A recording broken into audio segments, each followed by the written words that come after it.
اللہ اللہ اللہ۔ السلام علیکم ورحمۃ اللہ وبرکاتہ۔ کیا حال چال ہے friend and family member? I hope آپ لوگ ٹھیک ٹھاک ہوں گے۔ تو ویلکم بیک انڈر ایپیسوڈ رمضان پروگرام سیزن 2 ایپیسوڈ نمبر 18۔ اس ایپیسوڈ میں ہم جو ہے میرے حضرت علیہ السلام کا واقعہ سنیں، جب وہ آگے پاس گئے تو کیا ہوا، ان کے لوگوں نے کیا کیا، اس ویڈیو میں ہم جانیں گے۔ آئیں جا کے دیکھتے ہیں ریمیننگ ویڈیو حضرت علیہ۔ السلام علیکم۔ وعلیکم السلام۔ میں آپ کا ہی انتظار کر رہا تھا ابو۔ تم بہت خوش نظر آ رہے ہو۔ ہاں ابو، میں واقعی جاننا چاہتا ہوں کہ پیغمبر کے ساتھ کیا ہوا تھا۔ کیا لوگوں نے انہیں آگ میں پھینک دیا تھا؟ کیا ہوا تھا ابو؟ ٹھیک ہے، میں تمہیں باقی کی کہانی سناؤں گا، غور سے سنو۔ بسم اللہ۔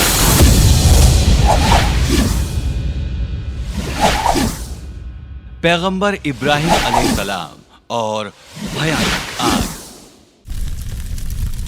جب لوگوں کو یہ معلوم ہوا کہ وہ پیغمبر علیہ السلام ہیں جنہوں نے مورتیوں کو نیست و نابود کیا، وہ بہت ناراض ہوئے۔ انہوں نے فیصلہ کیا انہیں ایسی آگ میں جلانے کا جو اب تک کسی نے نہیں دیکھی تھی۔ سب سے پہلے انہوں نے لکڑیاں جلانے کے لیے ایک گہرا گڈھا کھودا۔ جتنی بھی لکڑیاں وہ ڈھونڈ سکتے تھے انہوں نے اکٹھی کی اور آگ لگانی شروع کی۔ کئی دنوں تک لوگ اس میں لکڑیاں ڈالتے رہے اور آگ دن بدن طاقتور ہوتی گئی۔ آگ کیونکہ بہت خطرناک ہو چکی تھی، اس لیے گرماہٹ کے کارن کوئی بھی اس کے نزدیک نہیں جا سکا۔ آگ اتنی اونچی ہو گئی کہ پرندے بھی اس کے اوپر سے پر نہیں مار سکے۔ کئی لوگوں نے بیبیلون میں لگی اس خوفناک آگ کے بارے میں سنا اور انہوں نے اس حادثے کا چشمدید بننے کے لیے شہر تک کا سفر کیا۔ پھر ایک دن لوگوں نے ابراہیم علیہ السلام کے ہاتھ اور پیر باندھ دیے اور انہیں ایک گلیل پر چڑھایا تاکہ انہیں آگ میں دور سے پھینکا جا سکے۔ تبھی پیغمبر کے سامنے جنت سے ایک فرشتہ آیا اور اس نے کہا کہ وہ جو بھی رضا مانگنا چاہتے ہیں وہ پوری ہوگی۔ پیغمبر آسانی سے اپنے آپ کو آگ سے بچانے کی گہار لگا سکتے تھے، لیکن انہوں نے ایسا نہیں کیا۔ میں بس یہ چاہتا ہوں کہ اللہ سبحانہ تعالیٰ مجھ سے خوش رہے، انہوں نے کہا۔ اب جو کچھ ہوا وہ حیرت انگیز تھا۔ جب پیغمبر آگ میں گرے تو آگ اچانک ٹھنڈی ہو گئی۔ آگ نے صرف ان رسیوں کو جلایا جن سے پیغمبر بندھے تھے اور پیغمبر کو کوئی نقصان نہیں ہوا۔ پیغمبر آگ کے بیچوں بیچ ایسے بیٹھے رہے جیسے وہ باغیچے میں بیٹھے ہوں۔ وہ وہاں بیٹھے رہے اور اللہ کی شان میں قصیدے کرتے رہے۔ جو کچھ بھی ہو رہا تھا لوگ اسے دیکھ نہیں سکتے تھے، لہٰذا انہوں نے انتظار کیا آگ کے بجھنے تک کا۔ اور آخرکار جب آگ بجھ گئی تب پیغمبر اس میں سے نکل آئے اور ان کی جسم پر آگ سے جلنے کا کوئی نشان نہیں تھا۔ لوگ یہ دیکھ کر حیران رہ گئے۔ یہ ایک معجزہ تھا۔ ابراہیم کا اللہ واقعی سچا مالک ہے، ان میں سے کچھ نے کہا۔ لیکن ان میں سے زیادہ تر لوگ ابھی بھی بتوں کے توڑے جانے سے بہت ناراض تھے۔ انہوں نے مقدمے کے لیے پیغمبر کو بادشاہ کے محل لے جانے کا فیصلہ کیا۔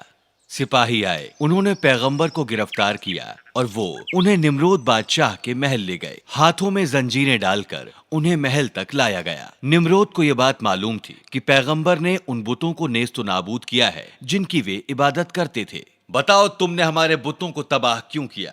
اس نے پیغمبر سے پوچھا۔ وہ محض بت تھے، وہ کوئی خدا نہیں تھے، پیغمبر نے جواب دیا۔ تو کون ہے سچا مالک؟ نمرود نے پوچھا۔ پیغمبر نے ادب سے جواب دیا، صرف ایک ہی سچا مالک ہے، اللہ سبحانہ تعالی، وہی ہمیں زندگی اور موت عطا کرتا ہے۔ پیغمبر کی بات سن کر بادشاہ ناراض ہو گیا۔ وہ غصے میں کھڑا ہوا اور بولا، میں بھی زندگی اور موت دے سکتا ہوں، تم بس انتظار کرو اور دیکھتے جاؤ۔ اس نے اپنے سپاہیوں سے 2 غلاموں کو وہاں لانے کو کہا۔ بادشاہ نے ایک غلام کو مارنے کو کہا۔ سپاہیوں نے حکم سننے کے بعد اپنی شمشیر نکالی اور ایک غلام کو مار دیا۔ تم نے دیکھا میں موت دے سکتا ہوں، نمرود نے فخر سے کہا۔ اب دوسرے کو بھی مار ڈالو، نمرود نے سپاہیوں سے کہا۔ لیکن اس کے پہلے کہ سپاہی اپنی تلوار سے وار کرتے، اس نے انہیں رکنے کو کہا۔ اس نے انہیں حکم دیتے ہوئے کہا، اسے مت مارو، اسے زندہ چھوڑ دو۔ اور پھر وہ پیغمبر کی طرف مخاطب ہوتے ہوئے بولا،